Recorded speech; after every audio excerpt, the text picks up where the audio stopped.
Hey class, last week we learned the sight words I, spelled a capital I,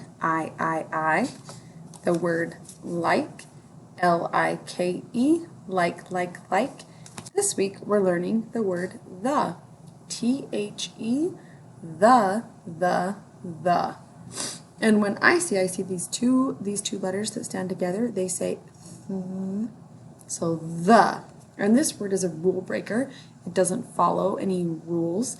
And so it's one of those words that you just have to memorize. So I use this when I'm when I'm talking about something specific, like I like the dog or I like the car. That means that I'm talking about something specific. So we're going to be practicing using this word in our sentences this week. And I am looking forward to doing that with you this week and to have you read more books that use the word I, like, and the.